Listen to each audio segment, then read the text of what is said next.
counting. There we go. Plugging in 1, 2, 3. And we're live. What's going on, everybody? How's it going? It's Greg and Marco back at it again on episode 14. Sorry we were not here last week. Life happens sometimes, but here we are today. How's it going, Greg? I'm doing all right. Just trying to set all this stuff up, and I've noticed. What the heck? I've noticed that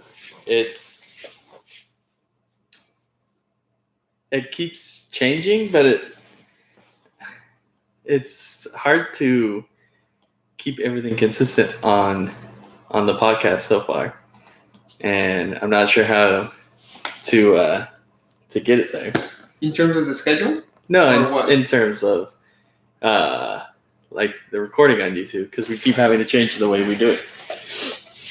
Yeah, well, it's a learning process. Yeah, but it sucks when you can't learn it quick enough. Yeah, well, actually, the name of this podcast is The Learning Curve, and rightly so, because as you just mentioned, Greg, we've been having difficulties getting the hang of it and the gist of how to do this, the technicality side of the podcast. Setting up the computer, the camera, the microphones, the audio, everything that is technical on the podcast. We've had to learn it from scratch. Even though it's the YouTube makes it pretty easy. Honestly, I don't think I know how to set it up. Like, if you weren't here doing the tech work, I probably would have zero idea. Yeah. But it's something that we're going to be learning as we go. We'll get better at it. Eventually, the quality would be better. Everything just takes time. And just back to the point, why the learning curve? Well, first of all, the learning curve is, get the definition of that so I don't butcher it. I already had it. There's a definition for learning curve? Yeah, so a learning curve is a graphical representation of how an increase in learning comes from greater experience, or how the more someone performs a task, the better they get at it. I just heard something about something similar to that today. It was like an index of learning. Yeah. Where, like, I don't know how it works, but they were talking about it, where, like, you get a certain amount of points for learning something new, or for teaching someone something, or for figuring out something on your own. Like, it was very interesting, but it's weird to think about, like, but points like how? I didn't know. I was just listening to them talking about it. Mm-hmm. And so it was like, I had to find it again and I'll tell you about it, but they were saying it was more like a point system to keep you accountable for actually progressing. Oh, I see. Okay. And it's kind of like, how, like, I think it's Jenny Craig has the thing where they don't say this food has so many calories. They just give you points. So you eat this, it's this amount of points. You can only this amount of points. Yeah, that's Weight Watchers. You only need this amount of points within a day. Go for it. Yeah. There's benefits and non-benefits to that. Like, right. Obviously, they eat chocolate cake and all that, and it's just points. So it's like they quote unquote factor it in. Right? Well, they get you to lose weight, but they don't get you to be healthy. To be healthy, to get nutrients and stuff. That's not there's something weird with Weight Watchers. Like, you mean I can have crackers? Like, is that the same thing as, like, if it fits within bread? Your points? Do you know what I mean? But is the essentially nutrition the same? I don't think it is. No. I think that there's a big deficiency of what it is in terms of, like, how it helps you. Well, it's like if it fits your macros, that's essentially what it is. I mean, it's weird. I mean, I guess some people, it works for some people, depending on their genotype. Well, it works for the basis of calories are calories in the sense of a scale. So it's like a gallon of gas is a gallon of gas, but if one has a bunch of what's in gas that ruins engines? Is it lead? I don't know. I've never heard about that. There's little things in gas. That's why certain gases are better. That's why you go to Shell over another place, because there's less deposits in the gas. Okay. So, yes, each of those gallons of gas will get you just as far as each other, but one will make your engine last longer. And that's the thing. Like calories are calories. So 100. That's a good way to put it. So like 1,600 calories. One's gonna make you go live longer, but one's gonna get you to that weight. Yeah, like are you getting 1,600 calories from chicken, rice, and vegetables, or is it from pizza? Yeah, and you may eat less with the pizza, but I mean, if all you're trying to do is lose weight and get skinny, either works. Yeah. Because the majority of people aren't like, I want to get healthy. Like, for people to say they want to get healthy, the majority of those people don't actually want to get healthy. They just want to get skinny. Yeah, there's also a big so there are two different misunderstanding of themselves. Like they don't even know what they think, that the better you look, the healthier you are. I still think that the majority of the time the way I diet. Whenever I do, I haven't done it in a long time. I'm getting big. Well, I don't know. I think there's a lot of arguments against that, in the sense of, what if you just become vegan and your body doesn't react good to it? And yeah, you may look skinnier than what you did 5 months ago, but are you sure you're not like vitamin deficient? Oh, you might be, but that's not what people. But that's what I'm saying. Yeah. That people don't even understand themselves and like what they actually want. Like, do they just want to lose weight? Because everybody can lose weight. You can cut water. You can lose a ton of water in a few days, like athletes. It's actually really interesting how, like you just said, do people really know what they're doing? Like if I would just want to lose weight and I didn't understand that there were circumstances that if I only ate this thing that I would be deficient of vitamin D or something. Uh-huh. But like, if you think about that same concept of people not understanding what's happening, and you take that back to like cavemen or something, mm-hmm. like the way of life, like they didn't really understand what was happening, so like it wasn't a big deal. It's the same thing, like that will always apply in life, and it's so interesting. Like, what do you mean? That we don't really understand. You don't really understand something, so it's not a big deal, and it doesn't necessarily matter. Like we don't worry about that. Yeah. So once you start figuring more and more out, there's more and more worries. Right. I guess that's what happens. Why some people either don't want to be parents or can't be parents, because like the more they learn, the more they worry. And when you worry all the time, if you can't control the worriness, like you get crazy. Yeah. So part of the anxiety that I was experiencing in the past few months, I think we've talked about it here like a few times. It came from like an existential crisis. Like I was starting to become aware and understand that we're really not here for a long time. And it just gave me the chills. It just gave me chills to think about it, to finally understand what it actually means. Like, this is it. You know what I'm saying? This is it. You're how old? 30 years old. 10 years ago, we didn't think like this. We didn't even think the way we think now.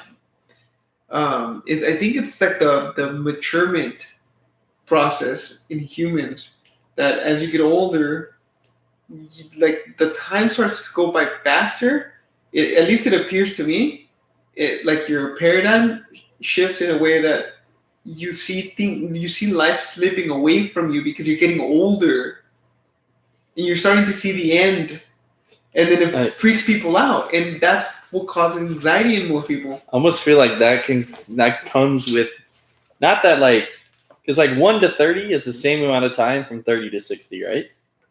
Yeah. So the way you live it is different. But from the age of, I don't know when you start this thought, but let's just say age 1. Mm-hmm. From 1 to 18, you have that concept of, oh, I'm in first grade now, but oh man, I want to be the 5th grader. So it's like you're always thinking 5th grade, 5th grade, 5th grade. and it takes forever. Right. It's like when you have that one thing in 3 days from now, and you just like I want 3 days from now. I want 3 days, and it takes it feels like it's been 6 years for that 3 days to go by. Christmas would be a good example. Because maybe we're missing that once we lose the step ahead. Because once you're out of, let's say, college, like there's no more like you may build a business and you want to get somewhere, but like you don't know when that's going to happen, and there's no actual stepping stone to say, hey, this is when this is going to happen. So after a certain age, probably let's say 25. After 25, there's no there's a next level now, and so maybe time goes by quicker because of that in our heads. I see that, but in the business aspect, I think that you have to give yourself that time and set those goals for the business and yourself. Well, you can set goals, but it's not the same in the sense because no goal is guaranteed. So it's like you can set a goal and get it tomorrow. Or you can set a goal and it could never happen because it's something too crazy or something. Right. Those are different than knowing when you're 17 you're going to be you're in this grade. Oh, you're going to drive. You're going to get your license. Yeah, there's no more life stepstones that everyone does. I don't know. I don't know.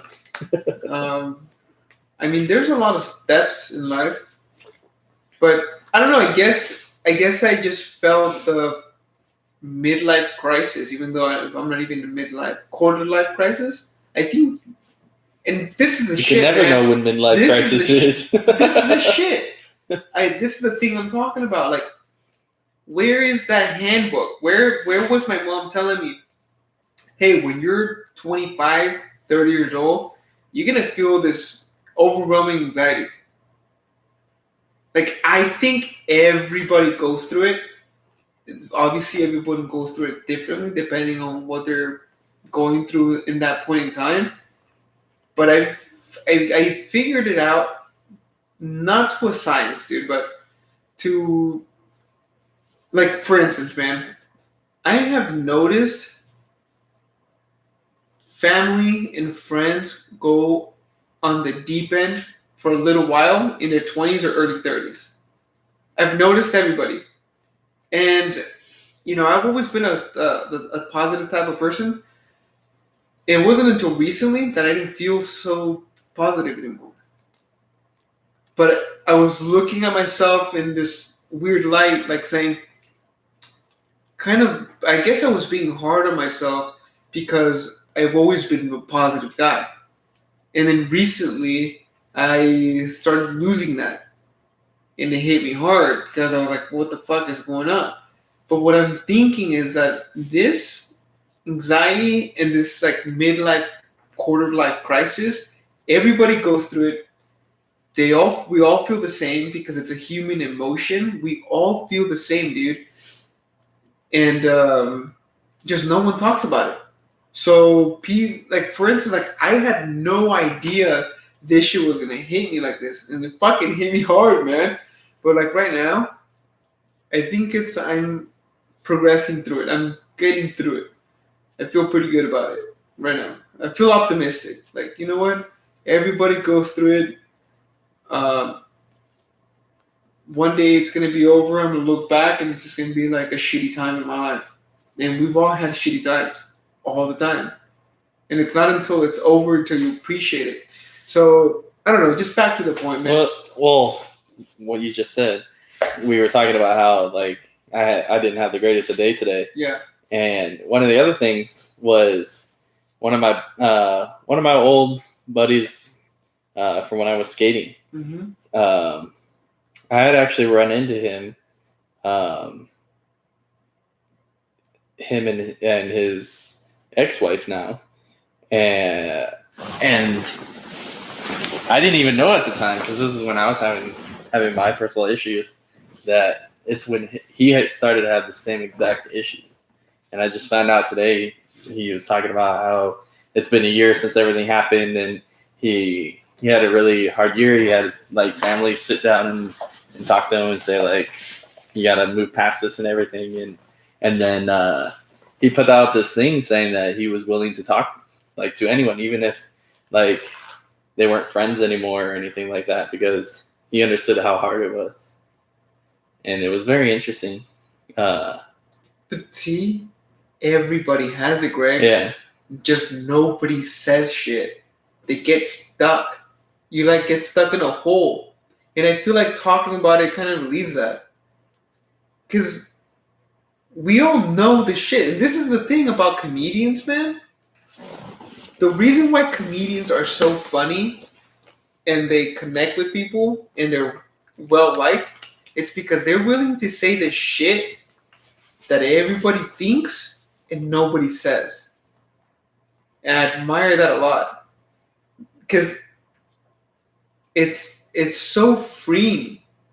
Like, even just talking about the anxiety, like, yeah, it sucks that countless of people have it day to day, but it's the fact that we all have it that makes it kind of funny. It's like another way to feel alive. Like, I'm starting to almost appreciate it in a sense. And I'm just like doing that this now at the very moment.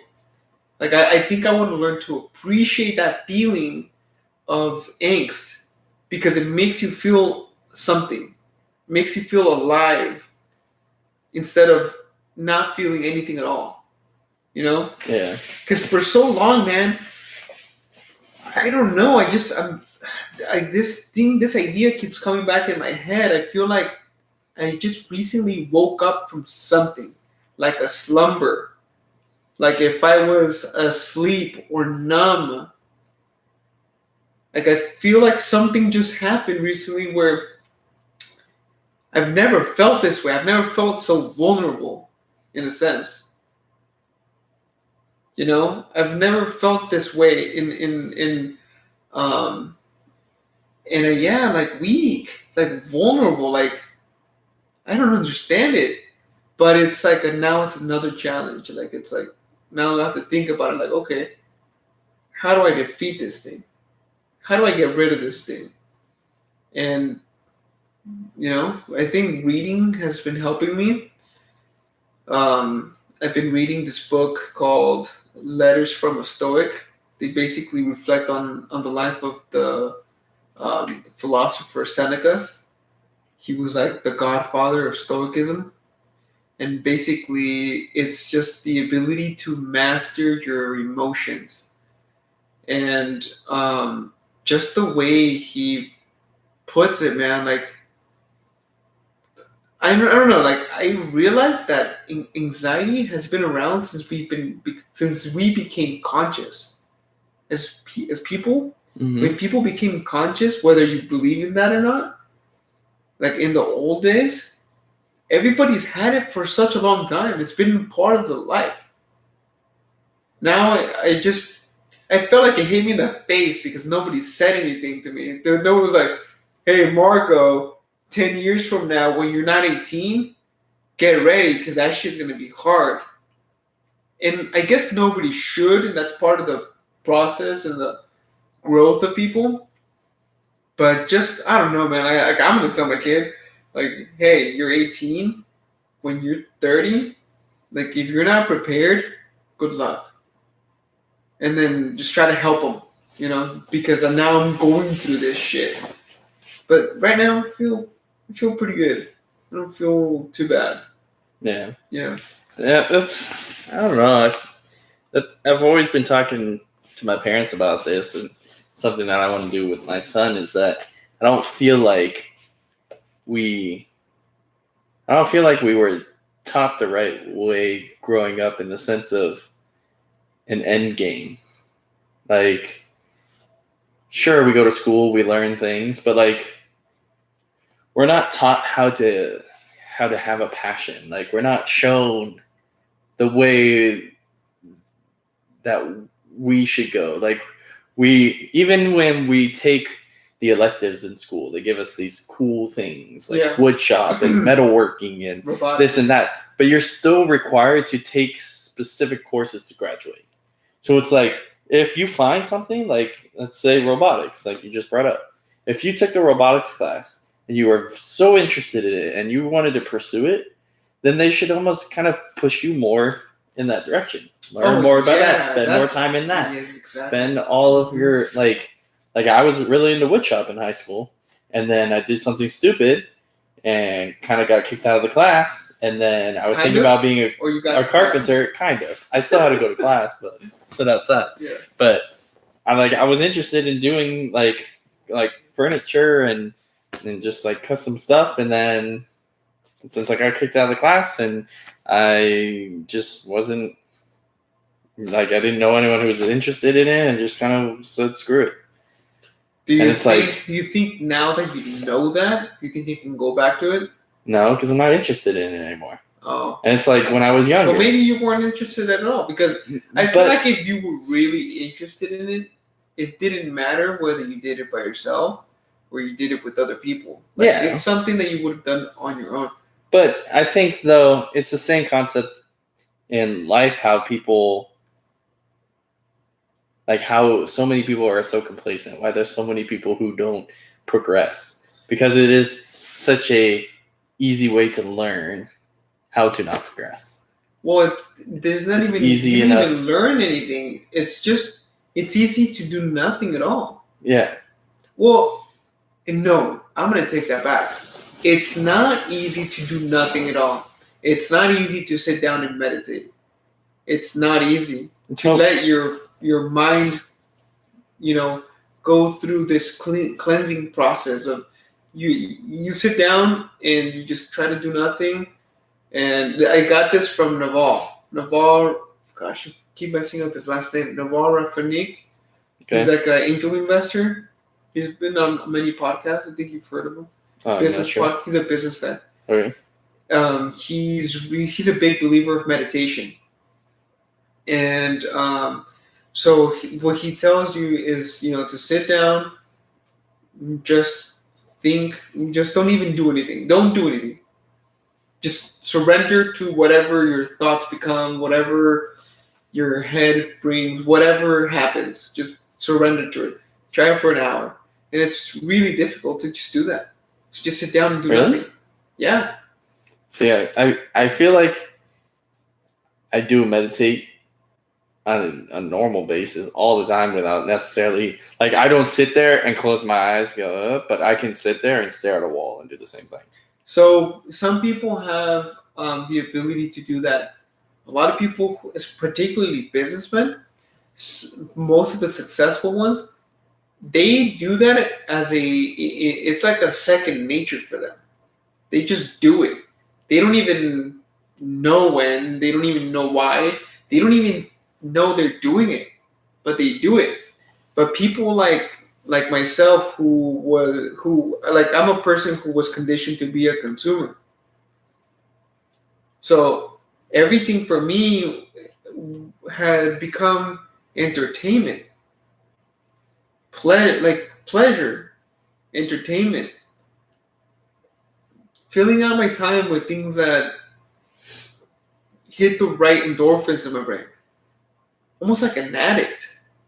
But I obviously did not become like a drug addict. It was more like TV. I remember from the longest time, man. I can remember high school. I watched a ton of TV. I did no reading. And now I'm trying to cut that out. I woke up and I was like, whoa, what the fuck? What am I doing?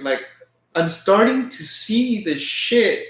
I'm starting to see my habits, the bad ones, the good ones. And I'm trying to troubleshoot it. And dude, overriding 30 years of conditioning, it's not easy. And that's where the anxiety started kicking in. Because I started to feel man, what have I been doing this whole time? What was I thinking? And now I'm so worried about the future because I don't want to turn out to be the person that I don't want to be. You see? Yeah. So it all correlates. But it's definitely crazy, man. I don't know. Just thinking about the past. For instance, dude, when I was from 1 to 6, I didn't really watch much TV. I really like going outside, and I liked adventure. That was like the best thing that I could remember. Adventure, learning new things, seeing new things. Um, Gosh, I remember one night, dude, summer night. My brothers woke me up to see a meteor shower. And back where I come from, man, we had zero lights at night. No lights, no street lights, no nothing. The only lights you had were in your house. So we turned off the ones in the house in the early morning, and you just looked up. There was no place in the sky without a star because there was no light pollution. Really? And at this time, I just remember seeing the meteors, the meteor shower. It was so crazy. I couldn't believe it. I was like mesmerized. And ever since then, I was like, man, space. Like, what is up there? I started thinking that way. But then when I got here from, elementary to all through school, Mm-hmm. I didn't really discipline myself to be a reader, to do my homework. I was almost like always a failing student for some reason. And like right now, I remember waking up in the morning and watching cartoons before I went to school and having cereal. Do you think that in any way is a healthy way to live? To get up in the morning, watch cartoons, get your cereal, and go to school. No wonder I'm a little retarded.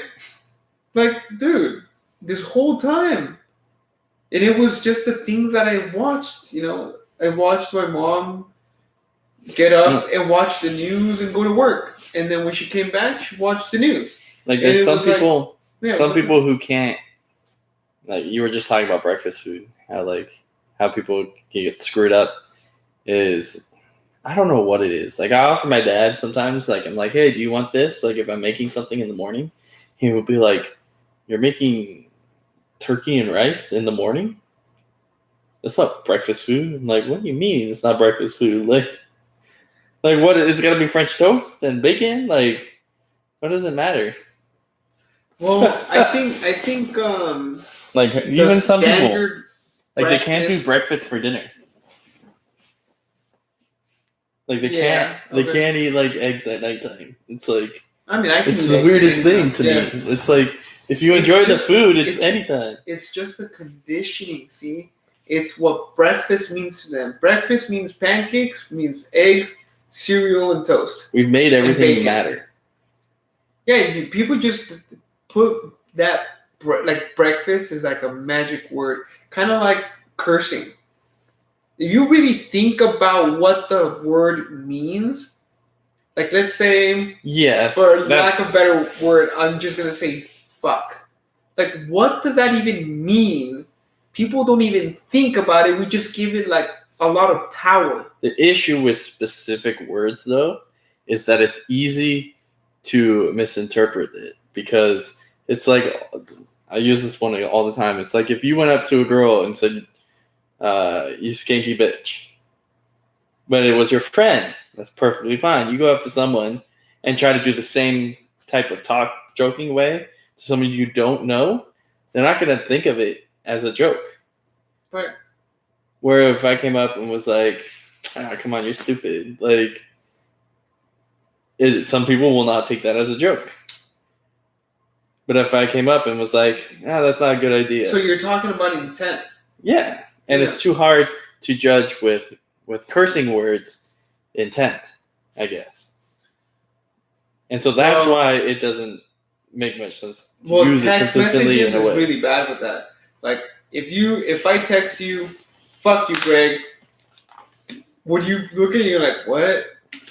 Fuck did I do? Or would you be like, hey, fuck you too, man? Like, you don't really know, right? You don't know, like, what the fuck? And so, text, if you don't write your sentence correctly, a text can be deadly. Like, it could make it or break it, right? because there's no words don't carry emotion. I think it's tone, it's your intent, the way it comes out, the way you give it life is the way that it you give it life, and It's almost kind of like, I was just thinking about it right now. It's almost kind of like how we keep trying to cut back on words, like I don't know the actual name of it, like how you put down like WTF. Yeah. It's almost kind of like we're trying to get rid of explanation and get rid of context altogether and just skipping to as small of things as we can. As you just said that, I feel like, and you're gonna trip out, but this is what I feel like. When you just said that, it reminded me of hieroglyphs. What if we are doing the exact same thing as the Egyptians were doing, but they were already there. As in, like, one hieroglyph meant enough to them paragraph, to understand. like a paragraph. Yeah. What, like, it had a meaning that was so in depth with the emotion, touch to emotion, that we have memes. Yeah. Why are memes so popular? Yeah, like you can get like a picture of an eggplant. If you just took a picture of, if I handed you a picture of a real eggplant, you wouldn't think anything. If I sent you a picture of an eggplant, you may not think of anything. But if I send you a emoji eggplant, it means something completely different. Right, and you already know what that means. Yeah. I mean, what if we're just duplicating?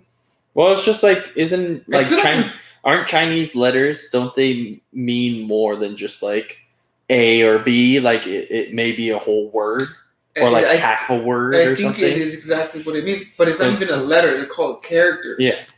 So it's like it's a symbol, mm-hmm. and it has a meaning to it. Yeah. I don't know, dude. The more you get rid of things, the more time you have, and the more you kind of like get lazy. For some reason, I feel like we're duplicating. This is what I'm talking about, dude. Nothing changes. It could be true. Life is pretty much the same, dude. We already went over this. Yeah. I don't know. It just, everything seems to repeat itself, but just a little differently. Yeah. Well, yeah. I mean, I think that's just the nature. I think that's just the nature of life. Progression. Sometimes you make big jumps, sometimes you don't. Yeah. But just in the sense of like, I wonder what's next. Are we gonna have pharaohs? Like, what was a pharaoh? Was it who were the pharaohs? I mean, if you think about the kings, pharaohs, let's just say pharaohs built those pyramids, right? Yeah. So they built something that was ridiculous and it'll last through time. So who does that? Apple, Microsoft, Google. Yeah. Facebook. Those are our pharaohs. It's so crazy. It's so crazy. There'll be people who are known and for time. They had politics back then. They had politics. Yeah, all this politics stuff have been here for a long time. Everything happened. You have like witches. You had that whole thing in Harlem where they put them on trial and stuff like that. Like, they did bad. They were the people who would tell your future and tell you how things work. Like, you got that now. You got Zuckerberg. He has all the information and he's on trial, and like, it's everything is just looks differently. You're so right, dude. That's so funny. Like, dude, that's so funny. And you know what you know how you like soccer? The stadiums? Okay, every day I pass by the Angel Stadium here in Anaheim. And I see it, I'm like, wow, look at all these thousands of people gather, just like they did back in the gladiator days in Rome. It was Rome, right? Yeah. And they have teams, and they're not killing each other. They're not fighting like tigers or lions or anything like that. But it's still like a sport, just like the Olympics. They've been around for a very long time, since Greece. Yeah. Isn't that crazy? Mm-hmm. What the fuck? But see, this is the thing. I think that, like, I feel like this technological advancement that we've made has put us into a state of almost like dream. Like, it's like a dream. I Like, understand. for instance, because I'm telling you, man, there was a point in time in my life where I didn't have any technology around me. It was just me. I would have to walk miles to the nearest telephone. Like, I didn't grow up with like cell phones or, yeah, we had a car, but we had a car, and I really didn't understand it. I remember my dad had opened up the hood, and I saw the inside of the car. It was a van. In the inside, do you remember the air filters? The giant air filters that took half of the. You mean like those big oval? Yeah. So I was like, whoa, like, what is that? Like, it always interested me. I was always interested in that kind of stuff, but I never understood what technology was. I never understood it until recently. Like, we had TV, but I was always outside. Like, it wasn't like I was stuck in the TV. Now, I feel like people are stuck in the TV and they can't go outside. I feel like I don't know, like, because I feel like it's like a drug almost. It's like hypnotic. Well, there's two things. Like, what are you gonna get outside, right? Like how we were talking about. Most people don't progress. Most people are sedentary and perfectly fine. Like, you have your house, you have your food, you have your time to relax. So you get your time to relax is when you get to experience something. So if you get to experience something inside your house that you probably wouldn't have been able to experience, like, let's say you get to watch, like right now, that thing we were just watching, the Pokemon card thing that I'm so obsessed with right now for some reason. One of the reasons why I'm probably obsessed is because like, back in the day, we would get like a couple packs a month maybe, and this guy's just dun, dun, dun, dun. So in my head, it's like super exciting that this guy just gets to do this. I'd never be able to do this. Yeah. And would you rather be able to be a part of that because they kind of bring you into the community of it, or would you rather go outside and see that you have nothing? Well, I think you're looking at it. Well, not just you. I think a lot of people look at it in the wrong way. I don't mean outside. Like, outside your house or outside in the mall. I don't mean that. I mean nature. People have been disconnected from nature. Remember when we went camping? Yeah.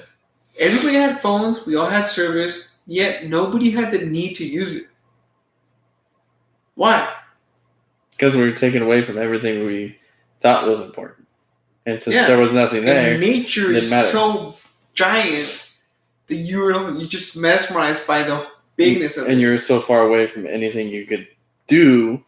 Like, if someone called you and said, "Hey, I need you here in 2 minutes because I have an emergency," you tell them, "Sorry, I'm too far away. Like, it's not possible." So you understand that there's nothing you can do. So you don't have to think about it. You don't have to worry about it. Yeah, but let's say, for instance, we have too many worries. We have too many issues that aren't issues anymore. Yeah, but for instance, let's say that you get an RV and it's got a dish satellite. I doubt you're going to be in your RV watching TV. Unless you live in your RV, I can give it to you. But if, let's say you're camping, for 10, 15 days. And, I mean, I guess everybody's different. I'm sure there's going to be some lazy fuckers just watching TV, but the majority of people would probably take the time to be out. At least that's how I feel.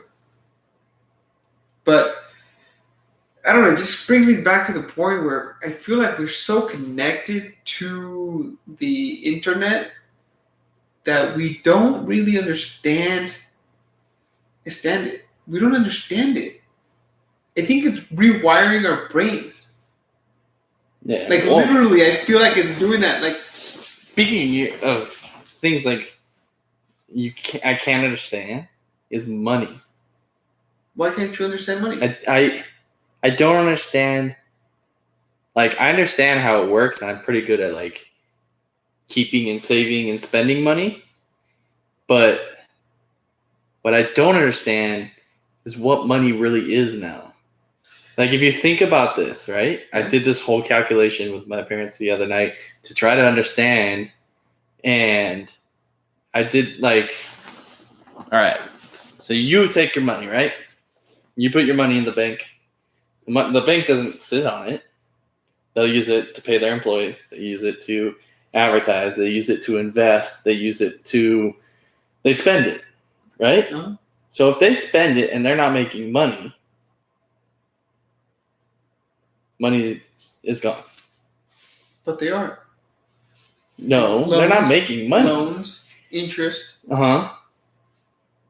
Interest. So you're paying them the interest, okay?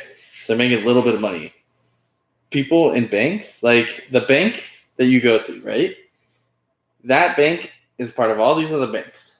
And all these banks are connected to another business that runs the back end of those banks, who then there's an owner who takes this absurd amount of money. And then there's advertisements, and there's so much spending that I feel like money is spent and never earned.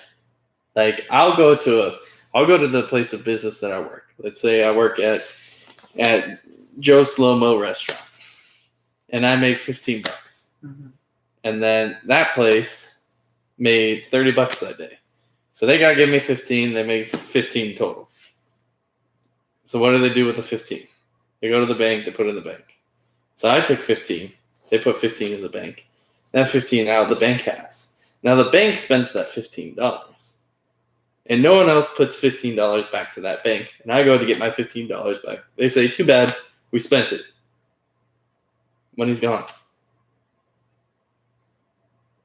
What if they don't put it in the bank and they reinvest it in the business? Mm-hmm. And what if that business failed? Like, that's my point. Like, I don't understand how. But what if it doesn't? Well, then they would have made money, but someone else lost the money. Yeah. So therefore, like, I don't understand. Like, okay, so there's too many people with so much money that I don't feel like the amount of money that the people at the bottom are getting, like, it doesn't make any sense. It seems like money is coming from somewhere, just printed. Made up. Like, it's made up. Yeah, it's printed. But, like, it just doesn't make sense to me, though. Like, we're printing more and more money for what? And who says, let's have money? Like, we need more money. Okay, now. So first you have to go back to the definition. So, like, okay, great. Let's go back to and figure this out. What is the definition of money? And I just learned this from Naval. It's a currency of an exchange that we understand. So, like, goats and cows used to be money. But then we realized that there needed to be another type of currency. So we use the money to say that certain things hold certain value. So $1 is like not that great. So anything that's not that great falls in this category. Uh-huh. I'm listening. And then as you gradually go higher, things get better. That's essentially what all currency is. It's like the difference between a cow that's missing a leg and a 4-legged cow who's big and produces the best milk. Yeah. It's like 1 cent is the cow with 3 legs, and $1 is the cow with 4 legs and produces the best milk.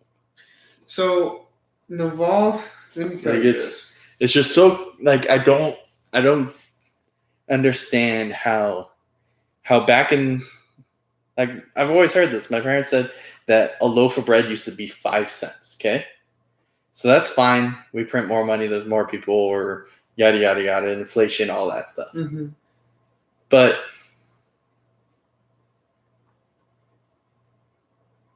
it just seems like money gets made up, and everyone accepts it, and then some people end up stockpiling money,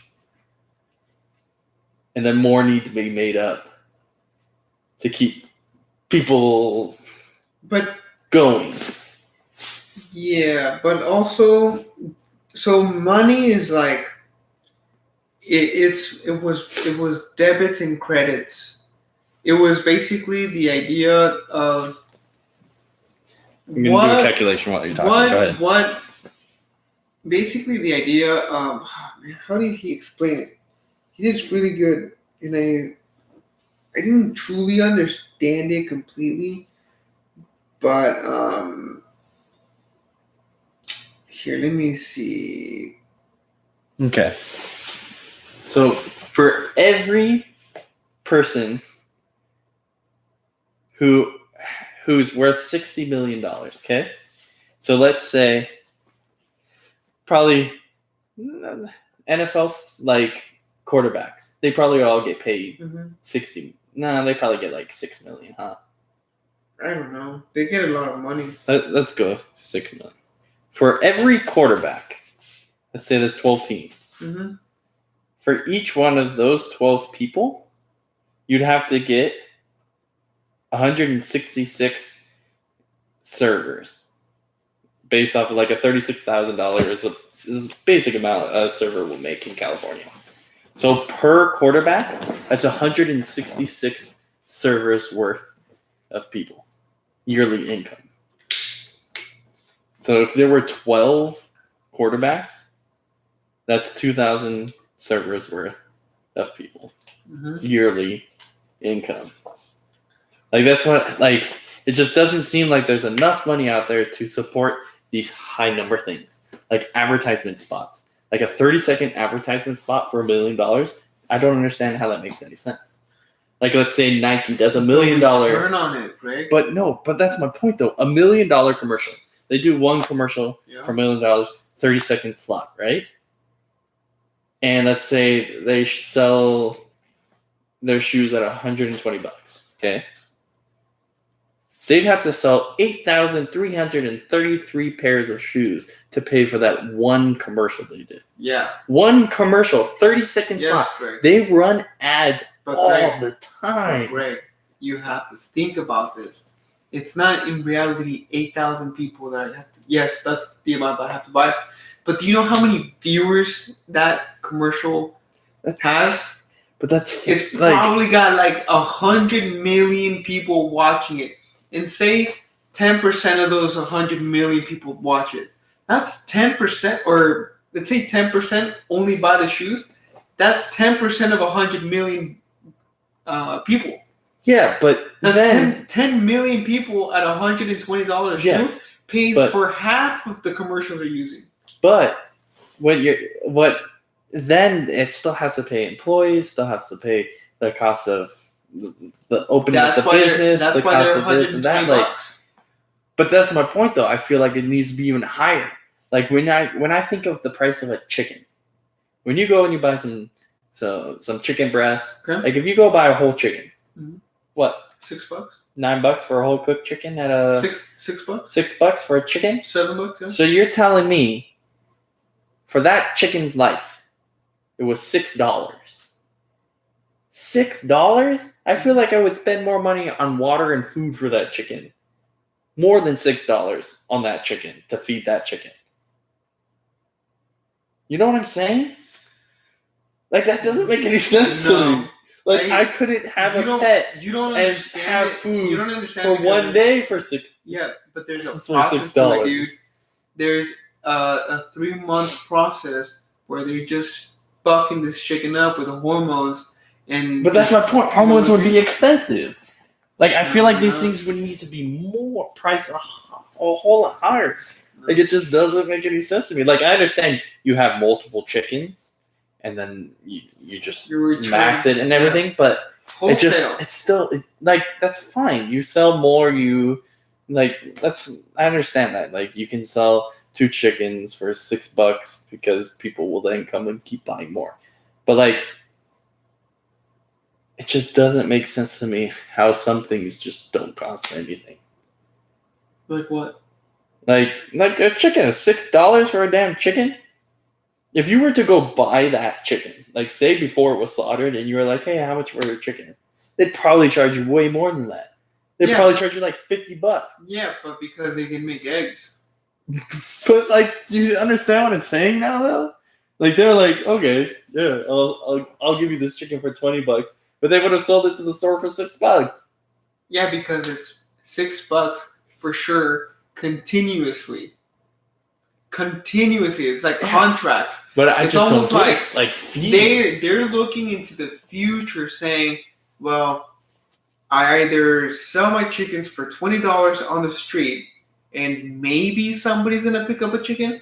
But if I send it to a store, these guys are gonna be buying and buying years to come, every day." But that process keeps happening. So it would be the same thing for the people who provide the feed. Oh, they're going to keep buying, so let's sell them at a shorter price.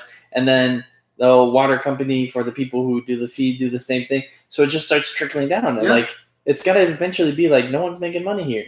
Do you see what I'm like?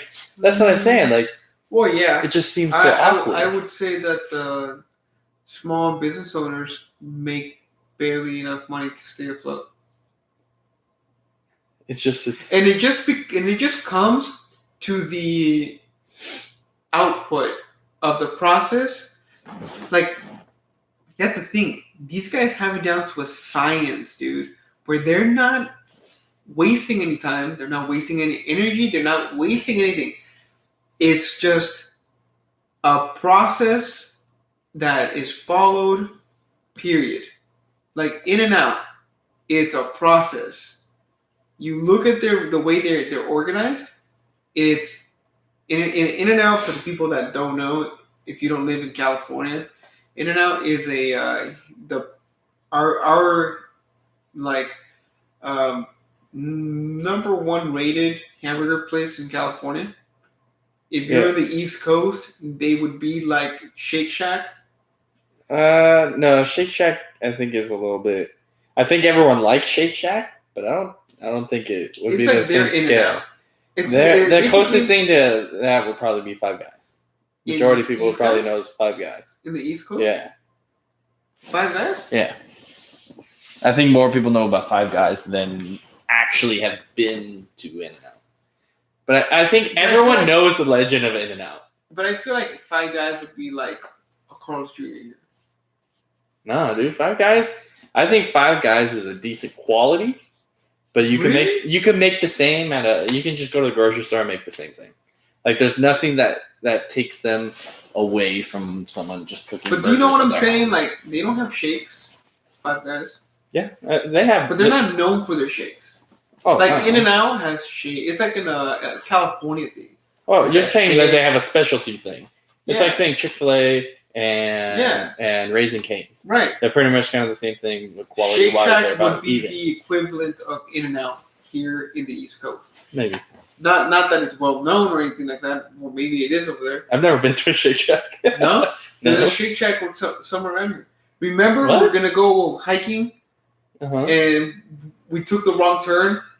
No, we went hiking, and my goal was to get to Shake Shack. Well, you wanted to go to Chicken and Roscoe's in the bad neighborhood. No, Shake Shack. We went hiking. I don't think that was me then. You weren't there? I don't think so. Sergio, Luis. You weren't there? No. Yeah, you were. I only went with your family. It was in Irvine. Oh, no, I didn't go that. Oh, okay. So we went. I don't think there's Shake Shacks over in this area, dude. There is. There's one on PCH. Shake Shack near me. PCH. But yeah, they follow a process, I guess. So the process is so efficient that they are able to get a higher profit. from it and less waste. So they waste less money, less time. Everybody's doing something. The guy in the register is doing shakes, and the cashiering and drinks, while the people at the front are just doing register. Then you have like the fries, the guy who's just doing fries. Everything is so done to a science that it eliminates all the waste of money, all the waste of time, all the waste of resources. LA is the closest one. No, it's on PCH. Oh, okay. That is a Shake Shack, but it's not the Shake Shack. It's called Shake Shack. Yeah, but it's not the same thing. How do you? It's not the same business. I looked it up, and I know exactly what you're talking about. The one you're talking about is an expansion of Ruby's Diner, but it's not a full Ruby's. It's kind of like at the pier. You know how at the pier they have the window where you can order like fries and shakes. It's kind of the same thing there. You can order a couple food things and shakes, and then on the other side they have a full Ruby's restaurant. It's kind of that same thing. But is it Shake Shack or not? It's not Shake Shack. It's not the same business. It just happens to be the same name. Really? Yeah. What? Because I saw it. I haven't been there. Yeah. I never have been to that one, but I've drove by and wanted to go to it so many times, but it's always been like pretty busy because it's like a tourist attraction kind of place. But yeah, it's not Shake Shack. Huh. I'll double check because I looked at it at the website and it was the Shake Shack website. Is that what you that's what I saw. I saw it on Yelp and it's a completely different thing. It's very because this is Crystal Cove Shake Shack, which is an extension of Ruby's. As you go to the pictures, all the shakes are in Ruby's cups. All the food looks exactly like Ruby's food, and it says Ruby's. Let's see. It's so funny. But you were talking about how I've never been there, so I don't know. I've never seen it. No, now that you talk about it, I know exactly where you're going with that. But yeah, they're two different things. But you're talking about how the process that they have someone on each station. Yeah, and it's so efficient that you can't. There's no waste of resources, no waste of anything. And that's basically how you get your profit margin up. But anyway, back to this. But anyway, so the learning curve, right? Uh-huh. We were talking about just the learning curve, how at the beginning of when you start to learn something, it's very stagnant. There's not a lot of process because it's new. But the more you do it, the it's almost like compounding, where the more you do it, the better you get at it, and then 10 years from now, you're like at the top of the top. It's like mastering something. Let's say basketball. Like the first few days, you're gonna have trouble dribbling, but then if you practice and you put in the time, you can be like NJ. That's the learning curve. And so I'm currently experiencing a stagnant stage in my business where I have to learn everything from the get-go, and just from the beginning I have to like learn what a process is, and then I have to write it down, and then I have to make a policy according to it, and then it's like there's so much stuff that I have to do that my business isn't like exponentially growing. But when I have these processes and procedures done and ready to go, the process will be so easy. I can multiply myself, and then I will have two people that are basically doing the same work, and then now I can grow my business into more clients, more. You know what I'm saying? Mm-hmm. And so, because I wanted to get into this because you said that you started. You sent me a text and you said that you started to get back into coding and you took a different approach, and now you were kind of learning a little better and it's been a little easier. Yeah, Right? because the way that, like in the last course that I was taking, it had. Mm-hmm. Now that I'm looking back on it, it was more like they were trying to give you some information, and then they wanted you to learn the rest. Yeah. So that you had that ability to figure it out on your own, which is fine. But when you're trying to learn, when you want to be told how to do something so that you can understand it, like you're already thinking differently. Like I'm like, you guys didn't give me the information to do this. You keep going back through the course material trying to get this done, and you're not going anywhere. Where this person is giving me everything I need and then challenging me. Yeah. Where they were trying to challenge at the same time as learn, which was too much and not expected. Yeah, I don't know. I think those are two different ways to approach teaching. I feel like, and you know what, coding is also a very technical field where if you mess up a character, it changes the meaning of the code. Yep. Right. Whereas, well, it was like the today. business that I'm in, or that I'm trying to develop, it's I kind of have to figure it out as it goes. It's not so technical, although there are laws that I need to abide by. It's not as technical as coding, so it even gives me the freedom to choose the process. Like I can make it as difficult as I want it, or as easy as I want it.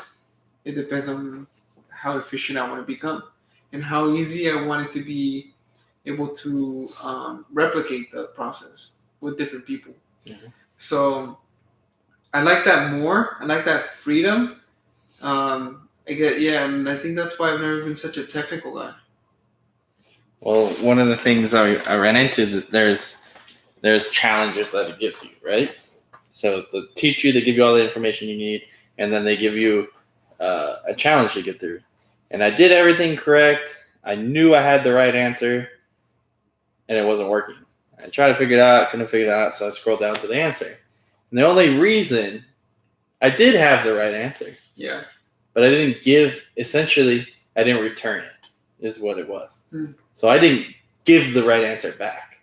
So I calculated it all. So it's like a math problem. I put 1 + 1 into the calculator, but didn't hit enter or didn't hit equals. Mm-hmm.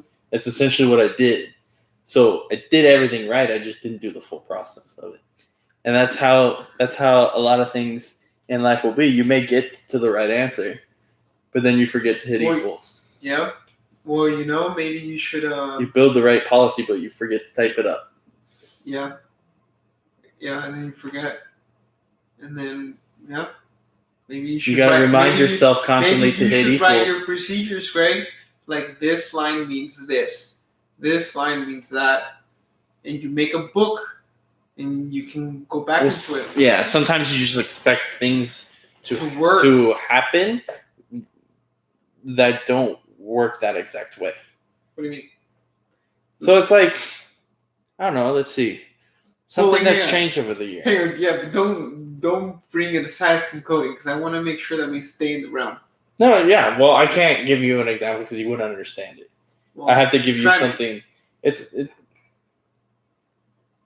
like you're so used to using a cane your entire life, and then I gave you a stick and said, this is a cane, and you try to lean on it, and it broke and you fell to the ground. You didn't understand the difference between the two. So sometimes, like, the cane and the stick could have served the right purpose, but you put your full weight on the stick, and it broke and fell to the ground, where the stick's purpose is just to support, like, a walk instead of support your whole weight. So it's like, I don't understand if you know what that means. For people who are not watching this, I just had what's that meme? That little character. I don't know memes very well. He's like suspicious. Oh, you're talking about the kid? Yeah. Where he's like, so you're telling me that you have water to flush down the toilet? Yeah, so that kid, that's exactly what my face looked like when this guy was explaining the steak and the cane. It's like you expect something to do something because it always does that, but in this circumstance, it doesn't. Yeah. And that's what I run into a lot. That I'm just so used to, oh, okay, this is what that does. That, like, but that it doesn't actually do it anymore. Could it be that it has different meanings, like a character? Oh, yeah, all of stuff. Like, there's what different meanings all the time. So, like, crazy. For instance, like in Vietnamese, like, it's all about accents. Mm-hmm. If you change, like, let's say you have a word, and then it has an accent on it, and then you remove the accent, that word means something different. Mm-hmm. Well, it's just like, so you'll use, unrelated. A string is a sentence. We'll put it that way, okay? So in a string, to classify it as a string, you have to put the double quotes up. So you put double quotes up, and you could put Marco and Greg. But you can also put single quote. But if you wanted to, let's say the sentence now is Marco's dog. So you're going to have the single quote right next to the S by Marco's. You can't have single quotes on the outside while you have that single quote on the inside by the S, because it will act as if Marco is now the only word in there, and now you get an error because there's all this extra random letters over here. So you have to use the double quotes and the single quote so that it reads correctly. Yeah. So it's one of those things where it's like, oh, this should have worked, but now that you introduced another quote into there, now you have to change it to be double quote. So it's like, but you should not. So it's like little things like that you don't expect because you never had learned it, that it could just break everything.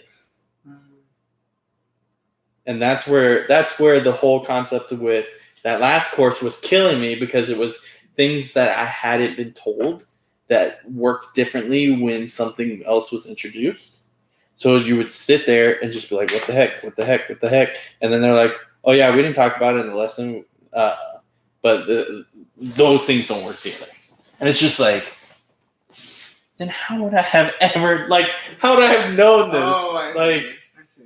Where the other guy is like, okay, you have to do this, and if you introduce these things, this, okay, now I'm going to challenge you.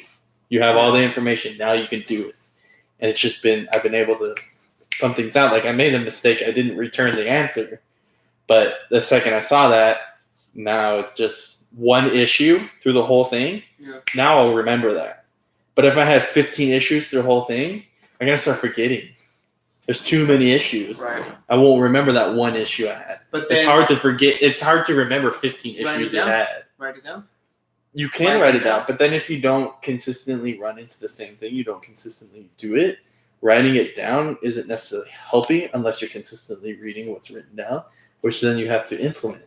So it's one of those things where it's like, the less issues you're running in as you're learning, the more you're actually going to remember, because it's easier to grasp things that you're understanding than having to keep remembering all these things that you never learned in the first place. I would say that mistakes are great teachers. Yes. And if you keep making the same mistake over and over and over, and you don't learn from it, then is it the code or there's a difference between making a mistake and never have learned that mistake is being made because of something. So if you decide to turn right at a street and it was the wrong turn, then you understood that it was the wrong turn. Mm-hmm. You come up again and you make the other turn because you realize it's the wrong turn.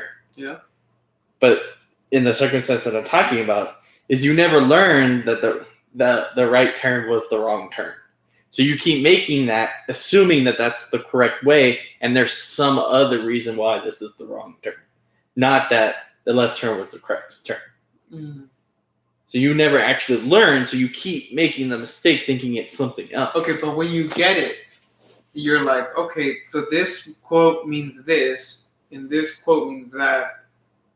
Let me write it down so I don't forget. This one has 500 meanings. It's almost 500. It's almost like you just keep going into rabbit holes.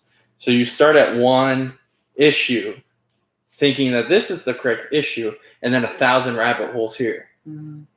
And then by the time you start unraveling those rabbit holes, like you continue to make the same mistake within your rabbit hole. Now my question is like, how do people get so good at it? It's just how many times. But that's the thing, though, is that the new course I took taught me that this was the wrong turn. So I'm not making those rabbit holes anymore. I see. It took me back to the beginning. So now they taught me a different way.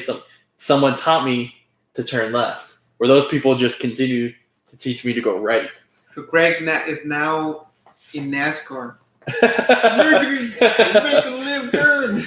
that's one of the things that they told me at the beginning of the course is supplement with other things, and then they stopped saying it, and you were progressing through their course, and you're just like, I want to get to the end. I want to get to the end. That's what it's telling you. I feel like you just had shitty teachers. That I wanted to finish it because I was so close to the end, but that I wasn't learning anything. I feel like you just had shitty teachers, and but you have to have the right teacher for everything. But it's also at the same time, it's more or less some self-learning too. So I do take them upon myself at the same time that I wasn't learning because I could have been missing things. And you don't go all the way back. Like if you're on course 8, you don't assume course 4 in the middle of it in some random video is the information you need. So you're not going to start from the very beginning and watch videos all the way to where you're at to find the information you need. Like it's not realistic. Yeah. So like I still at the same time do take it upon myself. They probably taught it at some point. Yeah. But like I don't know where that's at anymore. So that's one of the issues with self-learning. Down. No, I have 3 notebooks full of notes. But am I going to sit there and read 3 notebooks full of notes? Like that's going to take me That's going to take me like but see that's the thing, like as you're taking notes, they don't always get taught in the right order, so it's hard to keep order notes. So it's like if you learn about doing push-ups here and you start learning to do pull-ups here and you start learning to do push-ups halfway through you're learning pull-ups, and then you start to learn how to do pull-ups again and then push-ups, and then you start doing crunches for like 2 minutes, and then it's the same push-up, pull-up, push-up, pull-up. You don't think reorganize them. So you're gonna now, but that's my point. Like you're gonna now take your notes and reorganize your notes as you go. Yeah, like it's gonna take longer and longer and longer. These are all the longer. variations for pull-ups. Mm-hmm. Yeah, but that's what I'm saying. That is the learning curve, Greg. But see, if you take so long at first, but then you get it. Yeah, and then it's not as hard. That's fine. But if you have someone you can go to explain the things rather than having to continually try to figure something out, that would be easier to just communicate with someone else. Like a lot of businesses used to do that back in the day. Maybe businesses would take you in and teach you how to do the thing. They would send you to school to learn more on the side, and not many businesses do that anymore. Well, they can, and there's not enough mentoring. They can do anymore. it. They can do it at the business. Like that. Okay, so that it comes down to procedures. Mm-hmm. A business doesn't become a business without good procedures. Or at least it won't stay afloat for a long time if you don't have good procedures. You have to be able to have training manuals to teach those procedures to your employees. Yeah. They don't have to send them anywhere anymore. It's cheaper for them to learn at the job. You see? To learn specific things, yeah. Because a lot of businesses have the knowledge of try to keep everything within. So it's like how my dad is out of the job right now. The majority of what he knows, he can apply to other jobs, but he'd have to learn their specific program. Mm-hmm. Because he's so used to the business he worked in before. They built their own stuff. So he worked within programs that only that company uses. Right. They use the same similar thing in other companies, but it's done completely different. Yeah. So they've almost handicapped a lot of people out there from getting new jobs over time because of things like that. And it's... Yeah, I mean, And it's not But now. it It's was a not about career- learning. but those It's are about career- keeping a business ironclad shut. Yeah, but yeah, And it's kind of weird. not really, because some businesses have their own trade secrets. Yeah, it's like that's fine, but Like, okay, like the people- progression of people is going to be hindered by the progression of keeping information in. no, I don't think so. I think that if they have a good vision, like the company, and if they're But if they innovate, then your employees will continue to learn. It's when you stop innovating until they're not employees anymore, and then no one learns. You see what I'm Mhm. saying? Like, not really. Employees will always be employees. let's put it into Apple. Okay, you have to everything Apple is an Apple product. Okay, so if you don't learn specifically Apple stuff, Mm-hmm. you couldn't deal with Apple.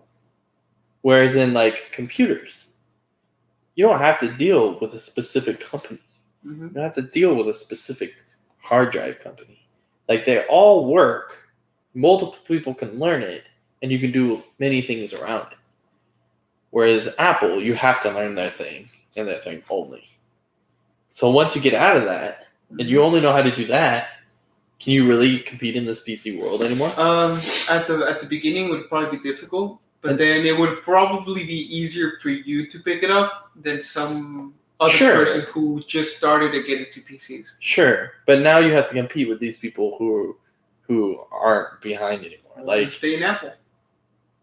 but you can't anymore because you're no longer their employee. Why? Do you see what I'm saying? Why are you no longer their employee?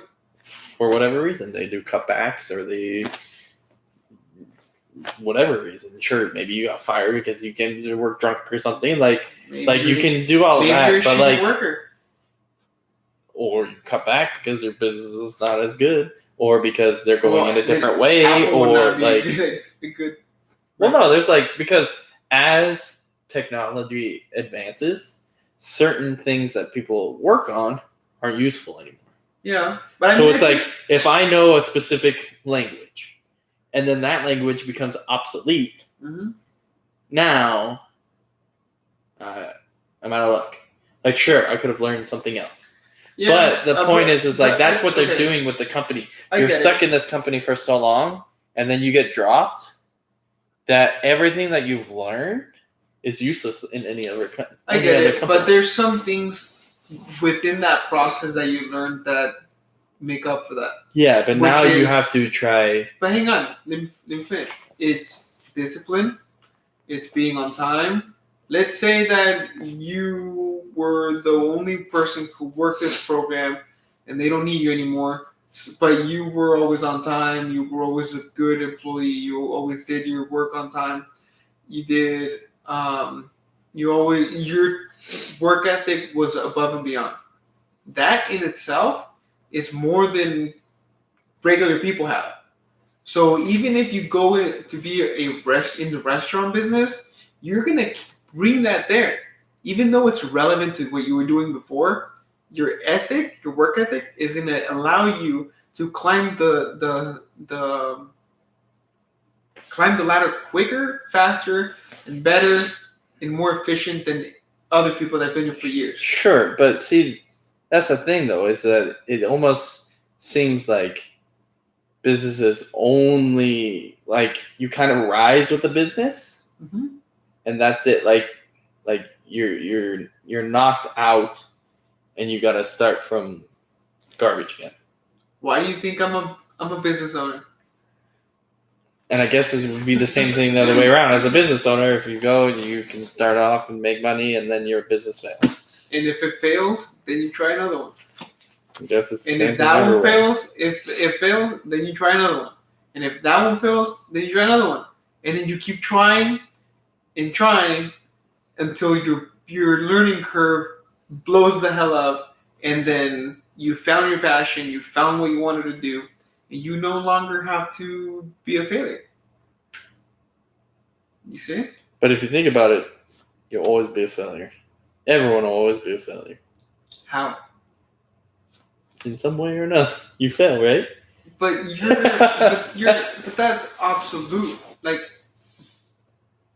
But no, I the don't want point to is say that duh, you will, but yes, it's of gonna course. something's gonna But I'm fail, and so talking that's about- the point. But I'm talking about in terms of building a successful business. So- All successful businesses that are still around, that are over 20 years, those are not failures. But they can be. They can be, but are they? For example, the restaurant that I worked for, they had Yeah. to shut down one of their stores, and What it was happened? What happened? They didn't want to Gave innovate. up. They didn't want to innovate. They were stuck on the same old thing. Guess what? Life doesn't work that way. You know? Yeah. Innovate. You got to change to stay on top of it, to ride the wave, to be better. You have to be better than yesterday. Yeah, sure. This year you made alligator bites. Next year, do snake bites. Reintroduce something into the menu. Do something crazy. That's what happens. When you stay the same, you'll never be it. That is the definition of the same, of not changing. It's you just stay there. Yeah. The time keeps going. Time progresses. The times progress and change. And people have different trends and people have different things. Influencers on YouTube, they're not just about, like, unless you're a niche, like unless you have like a niche thing where it's just like 8 tracks, you collect 8 tracks or whatever. If you don't stay on top of the current trends, you're going to become irrelevant. Yeah. It almost seems like influencers are the daytime drama shows of our time. You know what I'm talking about? Like General Hospital and things like that, where people follow it for the drama and for the just the pure, like, what the heck? Yeah. It's almost like the TV show of our time. Yeah, I can see that. I think that TV is dying. I don't watch as much TV as I did before. Either it's because I'm becoming older, or just because of the availability of other media that delivers more information. Yeah. And more better information, as opposed to something that's been scripted. Yeah. I want to hear how people feel, because I'm over here freaking out about my life. Like, what the fuck is this happening? And I don't want to be listening about Don Consuela and Eduardo scamming out and being like, whatever the hell is happening in the novellas, right? Yeah. I don't care about novellas. I want to know about, why is that person a billionaire? And how does that person even take on that responsibility? My family laughs at me now because whenever they watch TV all the time, and anytime I'm sitting there and they're watching something, they watch like old shows like Rawhide and Little House on the Prairie and stuff like that. I Love Lucy. And yeah, I sit there and like, is anything else on? Like, did you check the news today? Like, the only TV I watch now is news because I just want to see what's said. But I watch everything online. I sit there and watch YouTube, and actually, I pretty much just use YouTube. And I just search for videos. Like when all those shootings happened, I watched the news and I watched what they had to say, and then I Googled everything. I YouTubed everything else. Just because I wanted to see what was going on. That's so horrible. Yeah. My condolences go to those families, but I don't know what to say about it. I guess it's like, there's no answer to that. I don't know. I really don't have an opinion. I don't. Even if I crazy did, I don't people think out people there. care about Crazy my people opinion. do it. Like, yeah, I think it's a big mental health issue. I don't necessarily think all of it's mental health, though. I think maybe some of it is just how they were. Yeah, I mean, it's just like gangs. out of Like, it's 1 not that billion gangs are necessarily mental like, health. How many but billions of people? 7.5 billion on this earth. I would, let's say 10% of those people are fucking nuts. It's a lot of people. Yeah. But anyway, we're going to call it a night. Thank you for joining us today on podcast. I will be gone for a week. I'm going to Vegas, so we'll have one next week, maybe on the weekend. All right, guys. All right. Peace out. Have a good one. Nice.